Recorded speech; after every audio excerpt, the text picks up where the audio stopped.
ನಮಸ್ಕಾರ ಸ್ನೇಹಿತರೆ. ಊಟಿ ಅಂತ ಹೇಳ್ತಾ ಇದ್ದಾಗೆ ನಮಗೆ ನೆನಪಾಗೋದು ದಕ್ಷಿಣದ ಕಾಶ್ಮೀರ ಅಂತ ಹೇಳಿ. ಊಟಿಗೆ ಕರ್ನಾಟಕದಿಂದ ಕೂಡ ಸಾಕಷ್ಟು ಜನ ಬರ್ತೀರಾ. ಇಲ್ಲಿನ ಬಟಾನಿಕಲ್ ಗಾರ್ಡನ್, ದೊಡ್ಡ ಬೆಟ್ಟ, ಕುನ್ನೂರಿನ ಟೀ ಎಸ್ಟೇಟ್ಗಳು, ಇಲ್ಲಿನ ಜಲಪಾತ, ಇದೆಲ್ಲವನ್ನು ಕೂಡ ನೀವು ನೋಡಿ ಹೋಗಿರ್ತೀರಾ. ಆದರೆ ನಿಮಗೆ ಊಟಿಯಲ್ಲಿ ಕರ್ನಾಟಕದ ಒಂದು ಗಾರ್ಡನ್ ಇದೆ ಅಂತ ಗೊತ್ತಾ? ಇವತ್ತು ನಾನು ಆ ಗಾರ್ಡನ್ನಲ್ಲಿದ್ದೀನಿ. ಇದು ಕರ್ನಾಟಕ ಸಿರಿ ಆರ್ಟಿಕಲ್ಚರ್ ಗಾರ್ಡನ್ ಅಂತ ಹೇಳ್ತಾರೆ. ಇದನ್ನು ಕರ್ನಾಟಕ ಸರ್ಕಾರ ಅಭಿವೃದ್ಧಿಪಡಿಸಿದೆ. ಇದು ದೇಶದಲ್ಲೇ ಪ್ರಪ್ರಥಮವಾಗಿ ನಿರ್ಮಾಣ ಆಗಿರುವಂತಹ ಇಂಟರ್ ಸ್ಟೇಟ್ ಗಾರ್ಡನ್ ಅಂತ ಕರೆಸ್ಕೊಳ್ಳುತ್ತೆ. ಈ ಗಾರ್ಡನ್ ನಿರ್ಮಾಣ ಆಗೋದ್ರಿಂದ ದೊಡ್ಡ ಕಥೆನೇ ಇದೆ. ಆ ಕಥೆನ ಹೇಳೋದಕ್ಕೆ ಇವತ್ತು ನಮ್ಮ ಜೊತೆ ಇದ್ದಾರೆ BK ಕೃಷ್ಣಮೂರ್ತಿಯವರು. ಇವರು ಸಹಾಯಕ ತೋಟಗಾರಿಕಾ ನಿರ್ದೇಶಕರಾಗಿದ್ದಾರೆ. ಈ ಒಂದು ಊಟಿಯಲ್ಲಿರುವಂತಹ ಕರ್ನಾಟಕ ಸಿರಿ ಗಾರ್ಡನ್ನ ಪ್ರಮುಖ ರೂವಾರಿ ಅಂತ ಹೇಳಿದ್ರೆ ತಪ್ಪಾಗೋದಿಲ್ಲ. ಸರ್, ಕಾರ್ಯಕ್ರಮಕ್ಕೆ ಸ್ವಾಗತ. ಒಂದು ರಾಜ್ಯ ಮತ್ತೊಂದು ರಾಜ್ಯದಲ್ಲಿ ತೋಟಗಾರಿಕೆಯನ್ನು ಅಭಿವೃದ್ಧಿಪಡಿಸೋದು, ಒಂದು ಉದ್ಯಾನವನ್ನು ಅಭಿವೃದ್ಧಿಪಡಿಸೋದು ಅನ್ನೋದು ದೊಡ್ಡ ಮಾತು. ಸೊ ಅದನ್ನ ಕರ್ನಾಟಕ ಸರ್ಕಾರ ತಮಿಳುನಾಡಲ್ಲಿ ಮಾಡಿದೆ, ಅದರಲ್ಲೂ ಊಟಿಲಿ ಮಾಡಿದೆ. ಏನು ಸರ್ ಇದರ ವಿಶೇಷ ಏನು? ಆ್ಯಕ್ಚುಲಿ ಈ ಜಾಗ ಬಂದು ಮೈಸೂರು ಮಹಾರಾಜರು ಗೌರ್ಮೆಂಟ್ಗೆ ದಾನವಾಗಿ ಕೊಟ್ಟಂಥ ಜಾಗ. 1964ರಲ್ಲಿ ತೋಟಗಾರಿಕೆ ಇಲಾಖೆಗೆ ಹಸ್ತಾಂತರ ಆಗ್ತದೆ. ತದನಂತರ ಡಾಕ್ಟರ್ MH ಮರಿಗೌಡರು, ನಮ್ಮ ಹಾರ್ಟಿಕಲ್ಚರ್ ಡೈರೆಕ್ಟರ್, ಎಕ್ಸ್ ಡೈರೆಕ್ಟರ್ ಆಗಿರ್ತಕ್ಕಂಥ ಡಾಕ್ಟರ್ ಪಿತಾಮಹ MH ಮರಿಗೌಡರು ಪೊಟೆಟೋ ರಿಸರ್ಚ್ ಸ್ಟೇಷನ್ನ ಸ್ಟಾರ್ಟ್ ಮಾಡ್ತಾರೆ. ಪೊಟೆಟೋ ಸೀಡ್ ಪ್ರೊಡಕ್ಷನ್ ಪ್ಲಾಟ್ಸ್ನ ಏನು Hassan, Kolar, Chikmagalur major potato growing area Hassan, ಕರ್ನಾಟಕದಲ್ಲಿ. ಅಲ್ಲಿ ನಮಗೆ ಸೀಡ್ ಮೆಟೀರಿಯಲ್ನ ಜಲಂಧರದಿಂದ ಬರ್ತಿರ್ತದೆ. ಆ ಟ್ರಾನ್ಸ್ಪೋರ್ಟೇಷನ್ ಅವಾಯ್ಡ್ ಮಾಡೋಕ್ಕೋಸ್ಕರ ಈ ಊಟಿಲಿ ಮಹಾರಾಜರಿಂದ ಪಡೆದು ಈ ಜಾಗನ ಪೊಟೆಟೋ ಸೀಡ್ ಪ್ರೊಡಕ್ಷನ್ ಪ್ಲಾಟ್ಸ್ ಥರ ಸ್ಟಾರ್ಟ್ ಮಾಡ್ತಾರೆ. ಒಂದು 30 ವರ್ಷ ತುಂಬ ಚೆನ್ನಾಗಿ ನಡೆಯುತ್ತಿದ್ದು. ತದನಂತರ ಈ ಗೋಲ್ಡನ್ ನೆಮಟೋಡ್ ಪ್ರಾಬ್ಲಮಿಂದ ಈ potato seed production activity complete stop ಆಗುತ್ತೆ.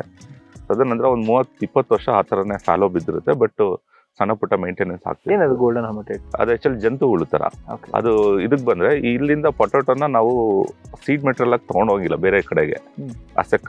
ತಿನ್ಲಿಕ್ಕೆ ಅಂದರೆ ಕನ್ಸಂಪ್ಷನ್ ಪರ್ಪಸ್ಗೆ we can take, but as a seed material we cannot move potato from Ooty to other parts of the regions. ಹಂಗಾಗಿ ಆ ಕಂಪ್ಲೀಟ್ ಆ್ಯಕ್ಟಿವಿಟಿ ಸ್ಟಾಪ್ ಆಗುತ್ತೆ. ತದನಂತರ ಒಂದು 20 ವರ್ಷ ಹಂಗೆ ಒಂಥರ ಡಿಪ್ಲಾಟೆಡ್ ಕಂಡೀಷನಲ್ಲಿ ಇರುತ್ತೆ. ನಾನು 2010ನಲ್ಲಿ ಇಲ್ಲಿ ಪೋಸ್ಟಿಂಗ್ ತೊಗೋತೀನಿ ಊಟಿಗೆ. 2010ರಲ್ಲಿ 1-2 ವರ್ಷ ಕ್ಲೀನಿಂಗ್ ಮಾಡ್ತಾ ಇರ್ತೀವಿ. 2013ರಿಂದ ಈ ಪ್ರಾಜೆಕ್ಟ್ನ, ಯಾಕೆಂದರೆ ಊಟಿಗೆ ಲಕ್ಷಾಂತರ ಜನ ಆ್ಯನ್ಯುವಲ್ಲಿ ಒಂದು 30 lakhs ವಿಸಿಟರ್ಸ್ ಊಟಿಗೆ ಬರ್ತಾರೆ, ಊಟಿ ನೋಡಲಿಕ್ಕೆ, ಈ ಗಿರಿಧಾಮನ ಸವಿಲಿಕ್ಕೋಸ್ಕರ ಬರ್ತಾರೆ. ಅದನ್ನು ಮನದಲ್ಲಿ ಇಟ್ಕೊಂಡು ನಮ್ಮ Karnataka is famous for gardens. Bangalore is garden city of India. ನಮ್ಮಲ್ಲಿ ತುಂಬ ಗಾರ್ಡನ್ಸ್ ಇದೆ, ಅದಕ್ಕೆ ಒತ್ತು ಕೊಡ್ತೀವಿ. ಹಂಗಾಗಿ ಇದನ್ನು ನಾವು ಯಾಕೆ ಒಂದು ಪ್ಯಾರಲಲ್ ಆಗಿ ಒಂದು ಗಾರ್ಡನ್ ಮಾಡಬಾರ್ದು, ಟೂರಿಸ್ಟ್ ಅಟ್ರಾಕ್ಷನ್ ಯಾಕೆ ಮಾಡಬಾರ್ದು ಅಂತ ಒಂದು ಮುಂದೆ 2013ರಿಂದ ಈ ಪ್ರಾಜೆಕ್ಟ್ನ ಸ್ಟಾರ್ಟ್ ಮಾಡ್ತೀವಿ. ಒಂದು ಸ್ಟೇಟ್ ಮತ್ತೊಂದು ಸ್ಟೇಟಲ್ಲಿ ಒಂದು ಗಾರ್ಡನ್ನ ಅಭಿವೃದ್ಧಿಪಡಿಸೋದು, ಅದರಲ್ಲೂ ಎಸ್ಪೆಷಲಿ ಊಟಿ ಅನ್ನೋದು ಒಂದು ಪ್ರವಾಸಿ ತಾಣ. ಅದು ನಾವು ಒಂದು ಕಡೆ ಬಟಾನಿಕಲ್ ಗಾರ್ಡನ್ ಇದೆ ಊಟಿನಲ್ಲಿ. ಸೊ ಬಟಾನಿಕಲ್ ಗಾರ್ಡನ್ಗೆ ನೀವು ಪರ್ಯಾಯವಾಗಿ ಏನಾದ್ರು ಮಾಡ್ತಾ ಇದ್ದೀರಾ ಅಂತ, ಆ ಥರ ಏನಾದ್ರು? ಇಲ್ಲ, ಯಾವ ರೀತಿಯಾಗಿ ಇದನ್ನು ಆ ಥರ ಪರ್ಯಾಯ ಅಂತ ಇಲ್ಲ. V are giving one more alternative place for tourist. ಯಾಕೆಂದ್ರೆ ನಮ್ಮದು ಹೆಸರಿ ಈ ಜಾಗ ಇದೆಯಲ್ಲ, ವೆರಿ ಪೊಟೆನ್ಷಿಯಲ್.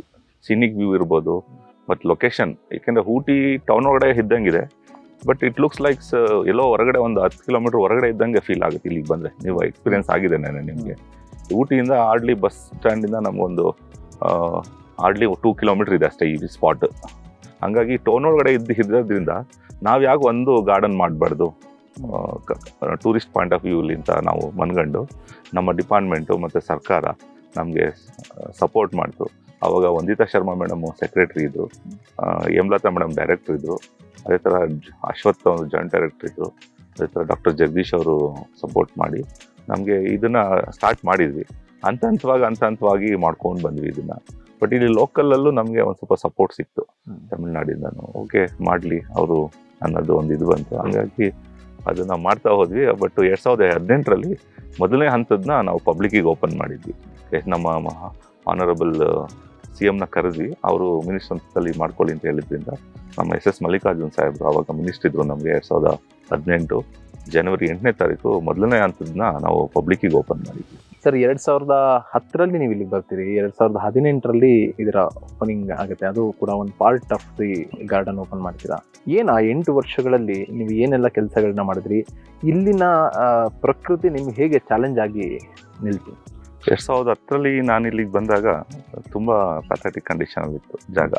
ಅಂದರೆ ನನಗೆ 3 months ಲೈಕ್ ಏನು ಮಾಡೋಕ್ಕಾಗುತ್ತಾ ನಾನು ಅಂತ ನಾನೇ ಲೈಕ್ ಐ ಆಮ್ ಥಿಂಕಿಂಗ್ ಏನಕ್ಕೆ ಬಂದೆ ನಾನು ಇಲ್ಲಿ ಅಂತ. ಬಟ್ ಆ ಕಂಡೀಷನ್ ಯಾಕೆಂದರೆ ವೆರಿ ಹೆವಿ ರೈನ್ಫಾಲ್ ಏರಿಯಾ ಇದು, ಮತ್ತು ವೆದರ್ ಕಂಡೀಷನ್ಸ್ ತುಂಬ ವರ್ಸ್ಟ್ ಆಗಿರುತ್ತೆ ಕೆಲವು ಟೈಮಲ್ಲಿ. ಎಸ್ಪೆಷಲಿ ಈಗಿರೋ ವೆದರ್ ಕಂಡೀಷನ್ಸ್ಗೂ you think it of 16 years back ತುಂಬ ಲೈಕ್ ಐ ಕ್ಯಾನ್ ಫೀಲ್ ಆ ವೆದರ್ ಹೆಂಗೆ ಚೇಂಜಸ್ ಆಗಿದೆ ಅಂತ. ಅವಾಗ ತುಂಬ like continues non stop 2 months 3 months ಮಳೆ ಇರೋದು, ತುಂಬ ಸಿವಿಯರ್ ವಿಂಟರ್ಸು, ಆಮೇಲೆ ಒಂಥರ ಸಮ್ಮರಲ್ಲಿ ತುಂಬ ಬಿಸಿಲು. ಅದೆಲ್ಲ ಮಾಡಿ ಏನು ನನ್ನ ಕೈಲಿ ಮಾಡೋಕ್ಕಾಗುತ್ತಾ ಇದು, ಹೋಗ್ಬಿಡ್ಲಾ ಅಂತಲೂ ಐ ಆಮ್ ಥಿಂಕ್ಡ್ ಒನ್ಸ್. ಯಾಕೆ ಸುಮ್ಮನೆ ಅಲ್ಲಿ ಬಂದು ಅಲ್ಲಿಂದ ಬಂದು ಇಲ್ಲಿ ಮಾಡಿ, ಯಾಕೆಂದರೆ ಇಲ್ಲಿ ನಮ್ಮ ಸ್ಟೇಟಲ್ಲಿದ್ದಾಗ ಅದೊಂಥರ ನಾನು ತೋಟಗಾರಿಕೆ ಇಲಾಖೆ ಅಧಿಕಾರಿ. ಇಲ್ಲಿ ಔಟ್ಸೈಡ್ ದಿ ಸ್ಟೇಟ್ ಬಂದಾಗ ನಾನು ತೋಟಗಾರಿಕೆ ಇಲಾಖೆ ಅಧಿಕಾರಿ ಆದ್ರೂ they will think government of Karnataka ಅಂತ. ನಾನು ಕರ್ನಾಟಕ ಸರ್ಕಾರದ ರೆಪ್ರೆಸೆಂಟೇಟಿವ್. ನಾವೇನು ಮಾಡಿದ್ರು ಸರ್ಕಾರಕ್ಕೆ ಒಂದು ಕೆಟ್ಟ ಹೆಸರು ಬರಬಾರ್ದು. ಮತ್ತು ಮೋರೋವರು ನಾವು ಮಾಡಿದ್ರು ಕರ್ನಾಟಕದವ್ರು ಅಲ್ಲಿಂದ ಬಂದಿದ್ದಾರೆ, ಅದನ್ನು ಆ ಅಚ್ಚುಕಟ್ಟುತನದಲ್ಲಿ ಮಾಡಿದ್ದಾರೆ ಅಂತಲೂ ಇಲ್ಲಿ ಲೋಕಲ್ಸು, ಇಲ್ಲಿ ತಮಿಳ್ನಾಡವ್ರು ಫೀಲ್ ಆಗಬೇಕು. ಅಷ್ಟು ದೂರ ಬಂದು ಏನೋ ನಮ್ಮ ಒಂದು ಹೆಂಗೋ ಮಾಡೋಕ್ಕೂ ಆಗಲ್ಲ. ಅದನ್ನು ನಾವು ಒಂದು 6 months ಅದನ್ನು ಥಿಂಕ್ ಮಾಡಿ ಹೆಂಗಪ್ಪ ಮಾಡೋಕ್ಕಾಗುತ್ತಾ, ಬಂದ್ಬಿಟ್ಟು ನಾ ಸುಮ್ಮನೆ ಯಾಕೆ ಬಂದ್ಬಿಟ್ಟೆ ಅಂತಲೂ ಐ ಆಮ್ ಲೈಕ್ ಗೊಂದಲ ಆಯಿತು ನನಗೆ. ನಾನು ಕೇಳ್ಪಟ್ಟೆ ನೀವು ಲ್ಯಾಂಡ್ಸ್ಕೇಪಿಂಗ್ ಎಕ್ಸ್ಪರ್ಟ್ ಅಂತ ಹೇಳಿ. ಹೌದು. ನಾನು ಸೊ ಹೆಂಗೆ ನಿಮ್ಮ ಎಜುಕೇಶನ್ ಬ್ಯಾಕ್ಗ್ರೌಂಡು ಮತ್ತೆ ನೀವು ಲ್ಯಾಂಡ್ಸ್ಕೇಪಿಗೆ ಹೇಗೆ ಬಂದ್ರಿ, ಹಾಗೇನೆ ಇಲ್ಲಿಗೆ ಹೆಂಗೆ ನೀವು ಜಾಯ್ನ್? ಆ್ಯಕ್ಚುಲಿ ನಾನು MSc ಲ್ಯಾಂಡ್ಸ್ಕೇಪಿಂಗ್ JKVKಲೇ ಪೋಸ್ಟ್ ಗ್ರಾಜುಯೇಷನ್ ಮಾಡಿದ್ದು, ಫ್ಲೋರಿಕಲ್ಚರ್ ಲ್ಯಾಂಡ್ಸ್ಕೇಪಿಂಗು. ಬಟ್ ಗೌರ್ಮೆಂಟಿಗೆ ಜಾಯ್ನ್ ಆಗೋಕ್ಕೆ ಮುಂಚೆ ನಾನು private company total environment, coffee day ಇಲ್ಲೆಲ್ಲ ಸರ್ವಿಸ್ ಮಾಡ್ತಾ ಇದ್ವಿ, ಲ್ಯಾಂಡ್ಸ್ಕೇಪಿಂಗು, ಡಿಸೈನು ಮತ್ತು ಎಕ್ಸಿಕ್ಯೂಷನಲ್ಲಿ. ಬಟ್ 2008 ನನಗೆ ಗೌರ್ಮೆಂಟ್ ಅಪಾಯಿಂಟ್ ಆಯಿತು. 2 years ಬ್ಯಾಂಗ್ಳೂರಲ್ಲಿ ವರ್ಕ್ ಮಾಡ್ತಿದ್ದೆ. ಅವಾಗ 2010 ನನಗೆ ಡಾಕ್ಟರ್ ಅಶ್ವತ್, ಡಾಕ್ಟರ್ ಜಗದೀಶ್ ಮತ್ತು ಡಿಪಾರ್ಟ್ಮೆಂಟ್ಸ್ ಮಾಡಿ ನೀನು ಹೋಗು, ಅಲ್ಲಿ ಮಾಡ್ಬೋದು, ಏನಾದ್ರು ಒಂದು ಮಾಡ್ಬೋದು ನಾವು ಅಂತ ನನಗೆ ಒಂದು ಪುಷ್ ಕೊಟ್ಟರು. ಅವರು ಸೇರಿ ಅಷ್ಟು ಜನ ಹೇಳ್ತಿದ್ದಾರಲ್ಲ, ಓಕೆ ಅಲ್ಸಿ ಏನು ಮಾಡೋಕ್ಕಾಗುತ್ತಾ. ಆ್ಯಕ್ಚುಲಿ ನಾನು ಟ್ರಾನ್ಸ್ಫರ್ ತೊಗೊಳಕ್ಕೆ ಮುಂಚೆ ಬಂದಿಲ್ಲೇ ನೋಡಿರಲಿಲ್ಲ. ನಾನು ಟ್ರಾನ್ಸ್ಫರ್ ತೊಗೊಂಡು ರಿಪೋರ್ಟ್ ಮಾಡೋಕ್ಕೆ ಬಂದಾಗಲೇ ಗೊತ್ತಾಗಿದ್ದು ನನಗೆ, ಓ ಇಲ್ಲಿ ಈ ಥರ ಇದೆ ಅಂತ. ಹಾಗಾಗಿ ಸೊ ನೀವು ಇಲ್ಲಿ ಬರ್ತೀರಾ, ಲ್ಯಾಂಡ್ಸ್ಕೇಪಿಂಗ್ ಎಕ್ಸ್ಪರ್ಟ್ ಕೂಡ ಆಗಿದ್ರಿ. ಬಟ್ ಇದು ಕಂಪ್ಲೀಟ್ ಏನೋ ಹೊಲ ಇದ್ದಂಥ, ಹೊಲ ನೋಡ್ದಂಗೆ ಇದ್ದಂಥ ಜಾಗಗಳು, ನಾನು ಹಳೆ ಫೋಟೋಗಳನ್ನ ಕೂಡ ನೋಡಿದೆ. ಸೊ ಅದನ್ನು ಹೆಂಗೆ ಈ ಕಾನ್ಸೆಪ್ಟಿಗೆ ಹೆಂಗೆ ತೊಗೊಂಬಂದ್ರಿ? ಆ್ಯಕ್ಚುಲಿ ಹೆಂಗೆ ಅಂದರೆ ನಾವು ಪರ್ಟಿಕ್ಯುಲರ್ ನಾವು ಹಿಂಗೆ ಇರಬೇಕು ಅಂತ ಇಲ್ಲ, ಅದು ಹೆಂಗೆ ಟೋಪೋಯ್ತು ಆ ಥರ ಫಾರ್ಮೇಷನ್ ಮಾಡ್ತಾ ಹೋದೆ. ಫಸ್ಟ್ ಕೆಲವು ಟೈಮ್ ನಮ್ಮ ಸೀನಿಯರ್ ಆಫೀಸರ್ಸ್ ಜೊತೆ ಡಿಸ್ಕಸ್ ಮಾಡೋದು, ಸರ್ ಹಿಂಗೆ ಮಾಡಿದ್ರೆ ಹೆಂಗೆ ಬರುತ್ತೆ, ಹಿಂಗೆ ಮಾಡ್ತಿದ್ದೀನಿ, ಹಿಂಗೆ ಓಕೆ ಅವರು ಇನ್ಪುಟ್ಸ್ ಕೊಡ್ತಾ ಇರೋರು. ಬಟ್ ಅದನ್ನು ಹೆಂಗೆ ಟೋಪೋ ಇದೆ ಆ ಥರ ನಾವು ಎಲ್ಲೂ, ಯಾಕೆಂದರೆ ತುಂಬಾ ನಾವು ಎಕ್ಸ್ಟೆನ್ಸಿವ್ ಲ್ಯಾಂಡ್ನ ಇದನ್ನು ರಿಫಾರ್ಮ್ ಮಾಡೋಕ್ಕೂ ಆಗಲ್ಲ, because it's a very high rainfall area.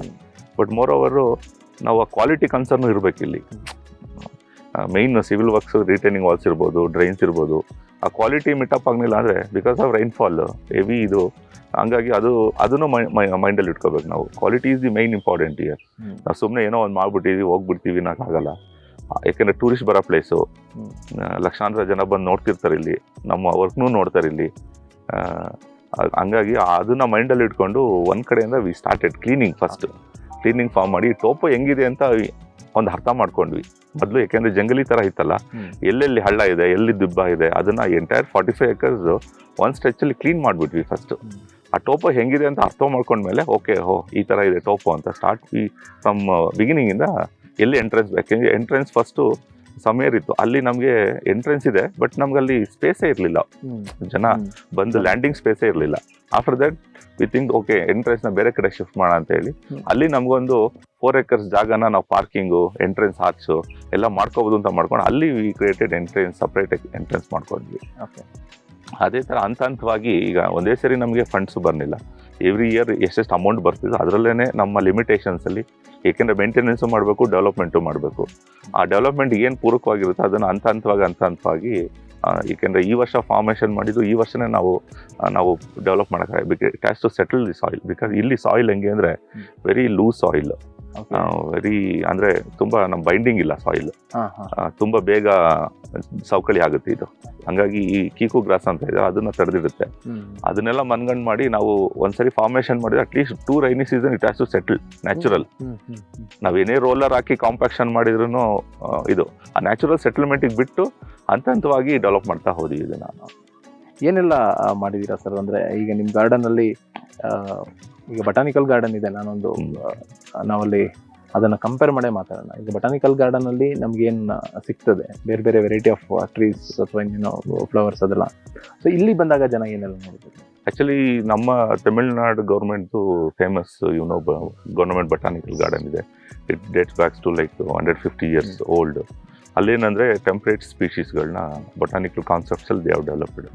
ಅಲ್ಲಿ is a britishers vegetable garden, after that they converted into botanical garden. ಈಗ ನಾವು ಇನ್ನೊಂದು ಪ್ಯಾರಲಲ್ ಆಗಿ ಬಟಾನಿಕಲ್ ಗಾರ್ಡನ್ ಮಾಡಕ್ ಹೋದ್ರೆ ಇಟ್ಸ್ ಕಾಂಪಿಟೇಷನ್ ತರ ಆಗುತ್ತೆ. ಆ ಕಾಂಪಿಟೇಷನ್ನೆಸ್ ಬರಬಾರ್ದು ಅಂತ ಹೇಳಿ botanical garden no need, one more botanical garden Ooty ಒಳಗಡೆ ಬೇಕಾಗಿಲ್ಲ. ಬಿಕಾಸ್ ಅದು ನಮ್ದು 45 acres, ಅವ್ರದ್ದು almost 55 acres, same area almost same ಇದೀವಿ. ಹಾಗಾಗಿ ಇನ್ನೊಂದು ಬಟಾನಿಕಲ್ ಗಾರ್ಡನ್ ಮಾಡಿದ್ರೆ ಇಟ್ಸ್ ವೇಸ್ಟ್ ಪಬ್ಲಿಕ್ಕಿಗೆ. ಅಲ್ಲೂ ಬಟಾನಿಕಲ್ ಗಾರ್ಡನ್ ಸ್ಪೀಶೀಸ್ ನೋಡ್ಕೊಬರ್ತಾರೆ, ಇಲ್ಲೂ ಸ್ಪೀಶೀಸ್ ನೋಡ್ಕೊಬರ್ತಾರೆ. ನಾವೇನ್ ಮಾಡಿದ್ರೆ it should be like multipurpose garden. That's why ನಾವು ಇದನ್ನ ಬಟಾನಿಕಲ್ ಗಾರ್ಡನ್ ಅಂತ ಮೆನ್ಷನ್ನೇ ಮಾಡಿಲ್ಲ.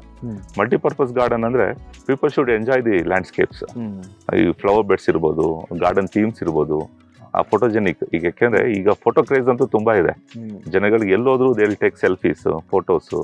ಯಾಕೆಂದ್ರೆ ಆ ಫ್ರೇಮ್ನ ನಾವು ಸೆಟ್ ಮಾಡ್ಕೊಂಡು ಅಲ್ಲಿ ಲ್ಯಾಂಡ್ಸ್ಕೇಪ್ ಮಾಡ್ತಾ ಹೋದ್ವಿ. ಫಾರ್ ಎಕ್ಸಾಂಪಲ್ ನಮ್ಮಲ್ಲಿ ಈಗ ಆಂಪಿ ಥಿಯೇಟರ್ ಮಾಡಿದ್ವಿ, it's a bowl floating stage ತರ ಕಾನ್ಸೆಪ್ಟ್ ಮಾಡಿದ್ವಿ. ಅದೇ ತರ ನಮ್ದು ಇಟಾಲಿಯನ್ ಗಾರ್ಡನ್ ಇರ್ಬೋದು, ಮಕ್ಳಿಗೆ ಬಂದ್ರೆ maze. And one more thing, ನಮ್ಮಲ್ಲಿ ವ್ಯಾಲಿ ಇರೋದ್ರಿಂದ plant series of water ponds. Almost 4 ಕೋಟಿ ಲೀಟರ್ ವಾಟರ್ ಹಾರ್ವೆಸ್ಟಿಂಗ್ ಆಗಿದೆ ನಮ್ಮಲ್ಲಿ, ರೈನ್ ವಾಟರ್. ಅದರಲ್ಲಿ ಸೀರೀಸ್ ಆಫ್ ಮಕ್ಳುಗಳಿಗೆ koi fishes and aquatic birds. ಅದೇ ತರ ಮಕ್ಕಳು ಬಂದು they should see that is will call mobility, garden mobilities ಅಂತ ಹೇಳ್ತೀವಿ.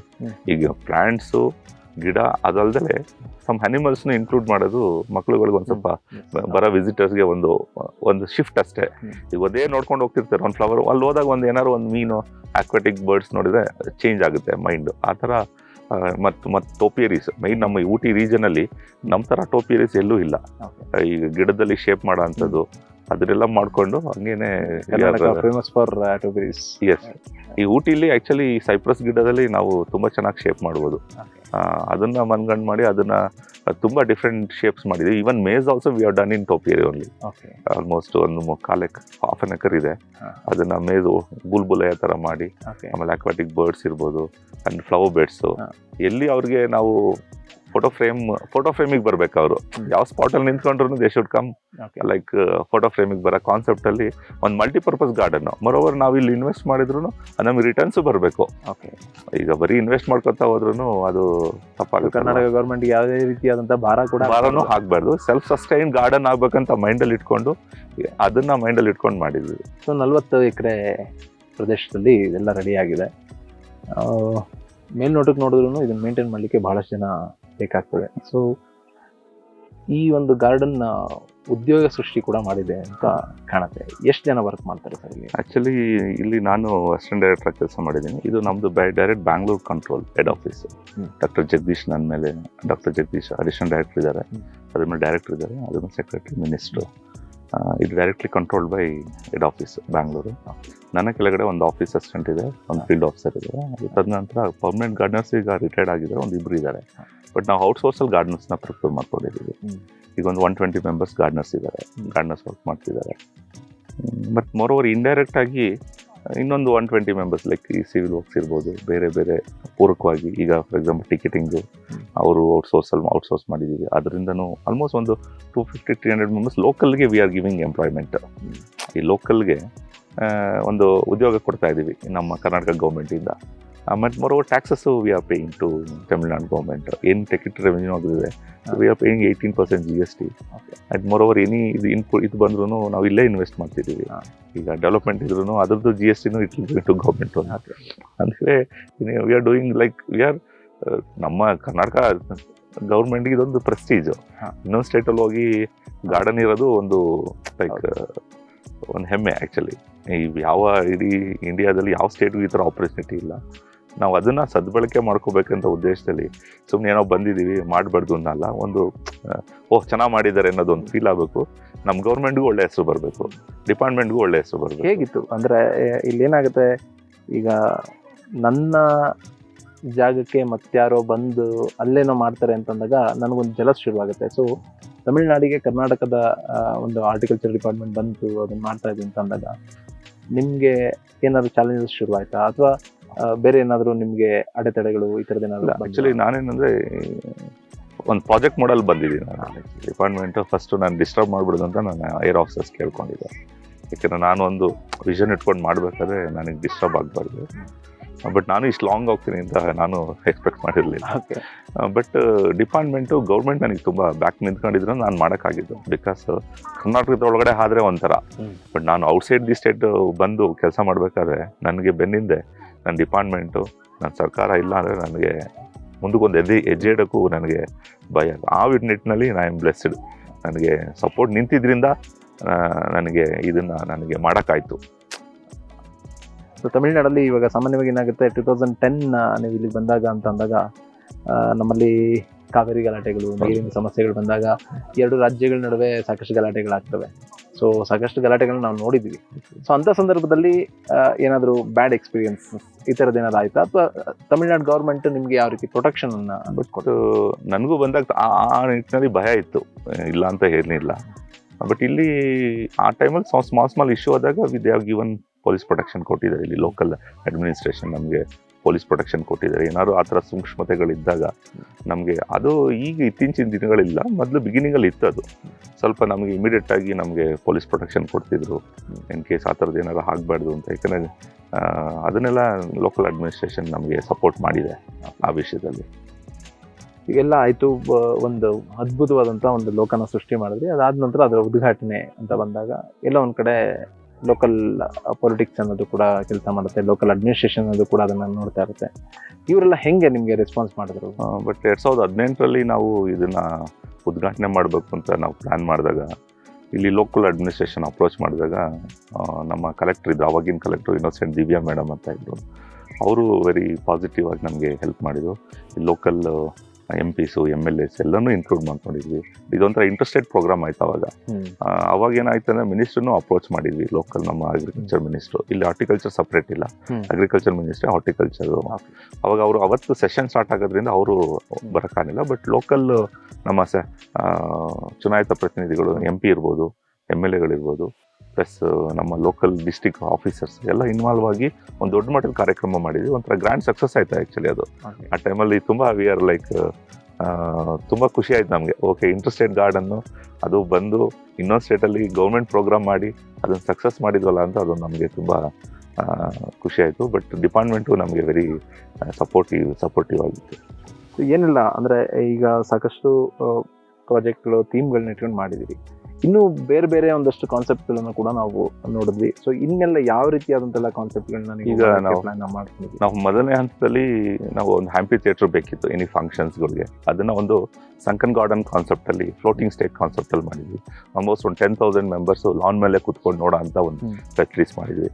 ಅದಾದಮೇಲೆ ಇಟಾಲಿಯನ್ ಗಾರ್ಡನ್, ಮೇಸ್ ಗಾರ್ಡನ್, ಆಮೇಲೆ ಒಂದು ಆರ್ನಮೆಂಟಲ್ ಪ್ಲಾಂಟ್. ಏಕೆಂದರೆ ಇಲ್ಲಿ ತುಂಬ ಹೆವಿ ರೈನ್ಫಾಲ್ ಇರೋದ್ರಿಂದ ತುಂಬ ಫ್ಲವರ್ಸ್ಗಳು ಹೊರಗಡೆ ನಾವು ಸರ್ವೈವ್ ಆಗಲ್ಲ, ಆಮೇಲೆ ಡ್ಯಾಮೇಜ್. ಅಂಥದ್ದನ್ನ ನಾವು ಒಂದು ಕ್ಲೋಸ್ಡ್ ಎನ್ವೈರ್ಮೆಂಟಲ್ಲಿ ಒಂದು ಡಿಸ್ಪ್ಲೇ ಇಟ್ಟಿರ್ತೀವಿ. ಥ್ರೂಔಟ್ ದಿ ವರ್ಷ ಪೂರ್ತಿ ಒಂದು 20,000 ಪಾಟ್ಸು, ಡಿಫ್ರೆಂಟ್ ವೆರೈಟೀಸು.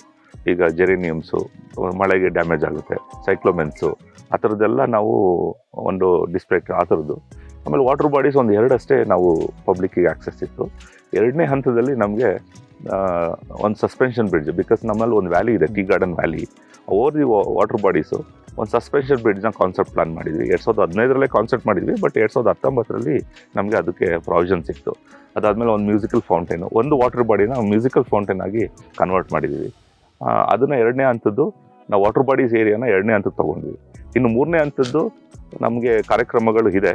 ಈಗ ನೆಕ್ಸ್ಟು ಈಗ ಆ್ಯಕ್ಚುಲಿ 2ನೇ ಹಂತದನ್ನ ನಾವು ನಮ್ಮ ಆನರಬಲ್ ಚೀಫ್ ಮಿನಿಸ್ಟರ್ನ ಕರ್ಕೊಂಬಂದು ತಮಿಳ್ನಾಡು ಮತ್ತು ಕರ್ನಾಟಕ ಇಬ್ಬರು CMನ ಕರ್ಕೊಂಬಂದು ಇನಾಗ್ರೇಟ್ ನಮ್ಮ ಆಸೆ ಇದೆ. ಇಲ್ಲಿ ಗಮನಿಸಿದಾಗೆ ಒಂದು ನಡ್ಕೊಂಡು ಓಡಾಡೋರಿಗೆ, ಎಕ್ಸ್ಪ್ಲೋರ್ ಮಾಡೋರಿಗೆ, ಅಥವಾ ಫೋಟೋಗಳನ್ನ ತೆಗೆಸ್ಕೋಬೇಕು ಅಥವಾ ಫೋಟೋಗಳನ್ನ ಹಿಡಿಬೇಕು ಅನ್ನೋರಿಗೆ ಒಂದು ವ್ಯವಸ್ಥೆಗಳು ಕೂಡ ಇದೆ. ಅದ್ರ ಜೊತೆಗೆ ಒಂದಷ್ಟು ಬಗೆಗಳನ್ನ ಕೂಡ ವ್ಯವಸ್ಥೆ ಮಾಡಿದ್ದಾರೆ. ಏನಿದ್ರೆ ಕಾನ್ಸೆಪ್ಟ್ ಏನಿದೆ, ಯಾಕೆ ಇದನ್ನು ಅರೇಂಜ್ ಮಾಡಿದ್ರಿ? ಆ್ಯಕ್ಚುಲಿ ಇದು ಹಿಲ್ ಸ್ಟೇಷನ್ ಆದ್ರಿಂದ ತುಂಬ ನಾವು ವಾಕಬಲ್ ಫ್ರೆಂಡ್ಲಿನೂ ಮಾಡಬೇಕಿತ್ತು. ಯಾಕೆಂದರೆ ತುಂಬ ಸ್ಟೆಪ್ಸ್ ಕೊಟ್ಟರೆ, ಏಜ್ಡ್ ಪೀಪಲ್ ಬಂದರೆ, ಮತ್ತು ತುಂಬ ಈವನ್ ಎಲ್ಲರಿಗೂ ಅಷ್ಟೇ ಅದನ್ನು ಮಂದಂಟ್ ಮಾಡಿ ಅಂದರೆ ಫಸ್ಟ್ ಒಂದು 2 ಎಕರೆ ಅದು ಒಂಥರ ತುಂಬ ಸ್ಟೀಪ್ ಇತ್ತು. ಅಲ್ಲಿ ನಾವು ಸ್ಟೆಪ್ಸ್ ಮಾಡಲೇಬೇಕಿತ್ತು, connecting steps. But further 80% of the garden what we planned ಅಂದರೆ ವಿತೌಟ್ ಸ್ಟೆಪ್ಸ್ ಪ್ಲಾನ್ ಮಾಡಿದ್ವಿ. ಓಕೆ. ಅಂದ್ರೆ ವೀಲ್ ಚೇರ್ ಆಕ್ಸೆಸ್ ಇರ್ಬೋದು, ಬಗ್ಗೀಸ್, ನೆಕ್ಸ್ಟ್ ಫ್ಯೂಚರಲ್ಲಿ ವೆಹಿಕಲ್ ಮೂವ್ಮೆಂಟ್. ಅಂದ್ರೆ ನೆಕ್ಸ್ಟ್ ಇದನ್ನ ಹೆಂಗ್ ಪ್ಲಾನ್ ಮಾಡಿದ್ವಿ ಅಂದ್ರೆ ಬಗ್ಗೀಸ್ ಮೂವ್ಮೆಂಟ್ಗೆ ಅಂತಾನೆ ಪ್ಲಾನ್ ಮಾಡಿದ್ವಿ. ಯಾಕೆಂದ್ರೆ ಎಂಟೈರ್ 45 acres ನಾವು ವಾಕ್ ಮಾಡ್ಕೊಂಡು ಸ್ಟೆಪ್ ಹತ್ತಿ ಇಳಿದು, ಯಾಕೆಂದ್ರೆ ಒಂದ್ಸರಿ ಇಳಿದ್ ಬಿಡ್ಬೋದು, ಪುನಃ ಹತ್ತಬೇಕಾದ್ರೆ ಟೈರ್ಡ್. ಅದನ್ನ ಏನ್ ಮಾಡಿದ್ವಿ ಅಂದ್ರೆ ಬಗ್ಗಿ ಕಾನ್ಸೆಪ್ಟ್ ಇಟ್ಕೊಂಡೆ ಇದನ್ನ ಡಿಸೈನ್ ಮಾಡಿದ್ವಿ. ಅಂದ್ರೆ ಎಲ್ಲೂ ಸಹಿತ ನಿಮ್ಗೆ ಸ್ಟೀಪ್ ಸ್ಲೋಪ್ ಇರಬಾರ್ದು, ಪ್ಲಸ್ ಅದ್ರ ಜೊತೆಗೆ ವೈಡನ್. ಒಂದ್ ಬಗ್ಗಿ ಹೋಗ್ತಿದ್ರೆ ಪಬ್ಲಿಕ್ ವಾಕ್ ಮಾಡೋರ್ಗು ಡಿಸ್ಟರ್ಬ್ ಆಗ್ಬಾರ್ದು. ಈವನ್ ನಾವು ಬ್ರಿಡ್ಜ್ ಎರೆಕ್ಟ್ ಮಾಡಿದೀವಿ, ಅದಕ್ಕೂ ಸಹಿತ ಡಿಸೇಬಲ್ ಫ್ರೆಂಡ್ಲಿ, ಅಂದ್ರೆ ವೀಲ್ ಚೇರ್ ಆಕ್ಸೆಸ್ ಇದೆ ಅದಕ್ಕೆ. ನಮ್ಮ ಅದನ್ನು ಮಾಡಿದೀವಿ. ಮತ್ತೆ ಎಂಟೈರ್ 45 acres ಅಲ್ಲಿ except 2 acres, entire 45 acres is like 30 acres is without steps and vehicle movement. Each and nook and corner vehicle will move. ಆ ತರ ಡಿಸೈನ್ ಮಾಡಿದೀವಿ ಸರ್. ಈಗ ನಿಮ್ ಗಾರ್ಡನ್ ಅಲ್ಲಿ ಇವಾಗ ನನಗೇನೋ ಒಂದು ಶೂಟಿಂಗ್ ಆಗ್ಬೇಕು, ಅಥವಾ ನಾನೊಂದು ಪ್ರೀ ವೆಡ್ಡಿಂಗ್ ಶೂಟ್ ಮಾಡ್ಬೇಕು, ಅಥವಾ ನಾನು ಶಾರ್ಟ್ ಮೂವಿ ಶೂಟ್ ಮಾಡ್ಬೇಕು, ಈ ತರದಕ್ಕೆಲ್ಲ ಏನಾದ್ರು ವ್ಯವಸ್ಥೆಗಳನ್ನ ನೀವು ಮಾಡಿದ್ದೀರಾ? ಅದಕ್ಕೆ ಏನಾದ್ರು ಚಾರ್ಜಸ್ ಮಾಡ್ತಾ ಇದ್ದೀರಾ? ಆಕ್ಚುಲಿ ಈಗ ನಮ್ ಗಾರ್ಡನ್ ಆದ್ಮೇಲೆ ಈಗ ಒಂದು ಟ್ರೆಂಡಿಂಗ್ ಇದೆ, post wedding, pre wedding, post wedding. ಮೊದ್ಲಂದ್ರೆ ಅದು ಸುಮ್ಮನೆ ಅವರೇ ಕ್ಯಾಮ್ರಾ ಬಂದು ಇಟ್ಕೊಂಬೋದು, ಶೂಟ್ ಮಾಡ್ಕೊಂಬಿಡೋದು. ಅಟ್ಲೀಸ್ಟ್ ರೆವಿನ್ಯೂ, ಗೌರ್ಮೆಂಟ್ ಒಂದ್ಸರಿ ರೆವಿನ್ಯೂ ಬರಲಿ ಅಂತ ಹೇಳಿ ಅಂಥವ್ರು ಬಂದರೆ ಅದು will give special ticket for them. ಅಂದರೆ 1500 rupees ಚಾರ್ಜ್ ಮಾಡ್ತೀವಿ ಕ್ಯಾಮ್ರಾ ಚಾರ್ಜಸ್ಸು. ಅದನ್ನು ನಾವು ಶೂಟಿಂಗ್ ಪರ್ಮಿಷನ್ ಕೊಡ್ತೀವಿ. Only 1 hour 2 hour. Drones permission ಇಲ್ಲ.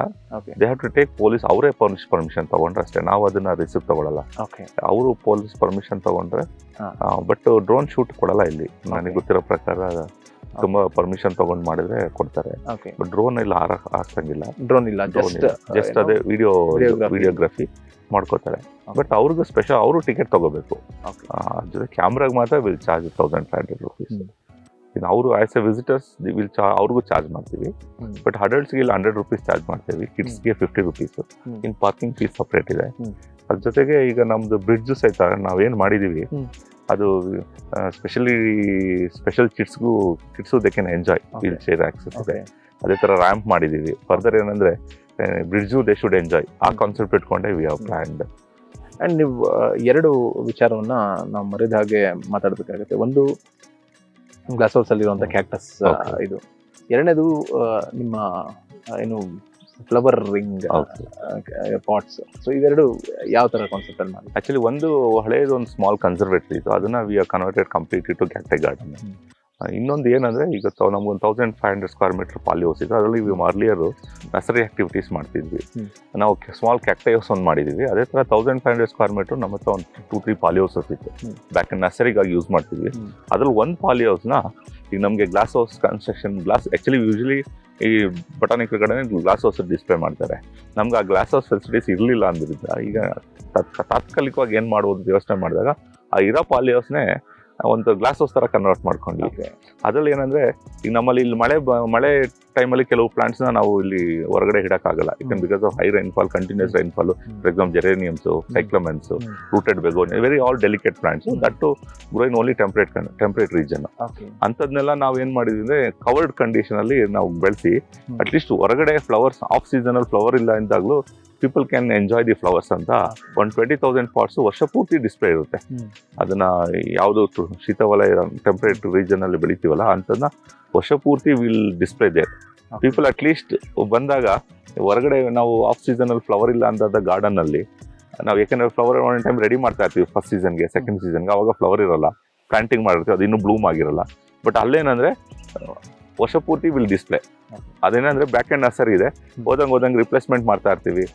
ಕೆಲವು ಹೊಸ ವೆರೈಟೀಸ್ ಬರ್ತಿರ್ತದೆ, ಅದನ್ನ ಡಿಸ್ಪ್ಲೇ ಮಾಡ್ತಿರ್ತೀವಿ. But any through out the year flowers ಅಂತೂ ಡಿಸ್ಪ್ಲೇ ಇದ್ದೇ ಇರುತ್ತೆ. ಹೇಗಿದೆ ಜನರ ರೆಸ್ಪಾನ್ಸ್? ಹೇಗಿದೆ ಜನ? ಆಕ್ಚುಲಿ ಫಸ್ಟ್ 2018 ಅಲ್ಲಿ ಓಪನ್ ಆದ್ಮೇಲೆ ಒಂದು 3 months ಫ್ರೀ ಬಿಟ್ವಿ. ಏಪ್ರಿಲ್ ಇಂದ ಟಿಕೆಟಿಂಗ್ ಸ್ಟಾರ್ಟ್ ಮಾಡಿದ್ವಿ. ಈಗೇನು ಬಟಾನಿಕಲ್ ಗಾರ್ಡನ್ ಆಕ್ಚುಲಿ ಊಟಿಲಿ ಹೆಂಗೆ ಅಂದ್ರೆ, ಊಟಿ ಎಂಟ್ರಿ ಹೆಂಗ್ ತಗೋತಾರೆ ಅಂದ್ರೆ, botanical garden entry is the actual ಊಟಿಗೆ ಎಷ್ಟು ಜನ ಬಂದ್ರು ಅಂತ ಒಂದು ಸ್ಟಾಟಿಸ್ಟಿಕ್ಸ್. ಈಗ ಊಟಿ ಬಟಾನಿಕಲ್ ಗಾರ್ಡನ್ ಎಷ್ಟು ಎಂಟ್ರಿ ಬಂದು ಊಟಿಗೆ ಎಷ್ಟು ಜನ ಬಂದಿದ್ದಾರೆ ಅಂತ ಓವರ್ ಆಲ್ ವರ್ಷಕ್ಕೆ ಒಂದು ತಗೋತಾರೆ. ನಾನು ಏಪ್ರಿಲ್ ಸ್ಟಾರ್ಟ್ ಆಗ 10% ಆಫ್ ಗಾರ್ಡನ್ ಅಲ್ಲಿದೇನು ವಿಸಿಟರ್ ಒಂದು 10,000 ಇದೆ, ಇಲ್ಲಿ 1,000 ಬರ್ತಿದ್ರು. ಈಗ ಗ್ರಾಜುಯಲಿ 5 years ಅಲ್ಲಿ we are gradually reaching to like 30-35% reach ಆಗ್ತಾ ಇದೀವಿ. ಓಕೆ ಬಟ್ ಸ್ಟಿಲ್ ಮುಂದಕ್ಕೂ ಸ್ಕೋಪ್ ಇದೆ ಇನ್ನು. ಓಕೆ ಆ ರೀಚಿಗೆ ರೀಚ್ ಆಗಿದೆ. ಬಟ್ ಇದುವರೆಗೂ ನಾವು ಎಲ್ಲೂ ಅಡ್ವರ್ಟೈಸ್ಮೆಂಟ್ ಮಾಡಿಲ್ಲ, ಬಿಕಾಸ್ ಸ್ಟಿಲ್ ಡೆವಲಪಿಂಗ್. ಒಂದೇ ಸರಿ ಅಡ್ವರ್ಟೈಸ್ಮೆಂಟ್ ಮಾಡಿ ನಮಗೆ ತುಂಬಾ ಕ್ರೌಡ್ ಬಂದ್ರು ವಿ ಕೆನಾಟ್ ಹ್ಯಾಂಡಲ್. ಯಾಕಂದ್ರೆ ಈಗ ಗೊತ್ತಲ್ಲ ನಿಮ್ಗೆ, ಸೋಷಿಯಲ್ ಮೀಡಿಯಾದಲ್ಲಿ ಇಮಿಡಿಯೇಟ್ ಆಗಿ ಅದು ಹೌದು ನೆಗೆಟಿವ್ ಇಂಪ್ಯಾಕ್ಟ್ ಆಗೋದು ಬೇಡ ಅಂತ ಹೇಳಿ ನಾವೆಲ್ಲೂ ಅಡ್ವರ್ಟೈಸ್ಮೆಂಟ್ ಕೊಟ್ಟಿರಲಿಲ್ಲ. ವರ್ಡ್ ಆಫ್ ಮೌತ್ ಇಂದ ಬಂದು ಜನ ಬಂದು 10% ಇಂದ we are reach up to 35% ವರೆಗೂ ರೀಚ್ ಆಗಿದ್ದೀವಿ ಇವಾಗ. ಇನ್ನು ಮುಂದೆ ನಾವು ವಿಲ್ ರೀಚ್ ಅಪ್ ಟು 60-70%. ತುಂಬಾ ಪೊಟೆನ್ಷಿಯಲ್ ಇರ್ತಕ್ಕಂಥ ಗಾರ್ಡನ್ ಇದು. ಊಟಿ ಒಳಗಡೆ, ಈಗ ಊಟಿ ಟೌನ್ ಒಳಗಡೆ ಇದ್ದಂಗಿದೆ ಇದು, but it feels like somewhere outside. Last time CM ಸಾಹೇಬ್ರು ಊಟಿಗೆ ಬಂದಾಗ ಒಂದು ವಿಸಿಟ್ ಮಾಡಿದ್ರು. ನೆಕ್ಸ್ಟ್ ಇನಾಗ್ರೇಷನ್ಗೆ ಬರ್ತೀನಿ ಅಂತ ಆಶ್ವಾಸನೆ ಕೊಟ್ಟಿದ್ದಾರೆ. ಈ ಎಲೆಕ್ಷನ್ಸ್ ಮುಗಿದ ತಕ್ಷಣ we are planning for big. Thank you sir. ಇಷ್ಟೊತ್ತು ಊಟಿಯಲ್ಲಿ ಇರ್ತಕ್ಕಂಥ ಕರ್ನಾಟಕದ ಒಂದು ಉದ್ಯಾನದ ಬಗ್ಗೆ ಮಾಹಿತಿಯನ್ನು ಕೊಟ್ಟಿದ್ದೀರಾ. Thank you very much. ಸ್ನೇಹಿತರೆ, ಇದು ಊಟಿಯಲ್ಲಿರುವಂತಹ ಕರ್ನಾಟಕ ಆರ್ಟಿಕಲ್ಚರ್ ಸಿರಿ ಗಾರ್ಡನ್. ಊಟಿಗೆ ಬರೋ ಅಂಥವ್ರು ನೀವು ಬಟಾನಿಕಲ್ ಗಾರ್ಡನ್ ಅನ್ನ ನೋಡಿಕೊಂಡು, ದೊಡ್ಡ ಬೆಟ್ಟವನ್ನು ನೋಡಿಕೊಂಡು, ಇನ್ನಷ್ಟು ಏನು ಕುನ್ನೂರು ಟೀ ಎಸ್ಟೇಟ್ಗಳನ್ನ ನೋಡ್ಕೊಂಡು ಹೋಗೋದ್ರ ಜೊತೆಗೆ ಕರ್ನಾಟಕ ಸರ್ಕಾರದ ಒಂದು ಪ್ರಯತ್ನವನ್ನು ಕೂಡ ನೋಡಿ ಅವರಿಗೆ ಬೆಂಬಲವಾಗಿ ನಿಂತರೆ ಈ ಗಾರ್ಡನ್ ಇನ್ನಷ್ಟು ಬೆಳೆಯುವಂತಹ ಸಾಧ್ಯತೆ ಇದೆ. ನಮಸ್ಕಾರ.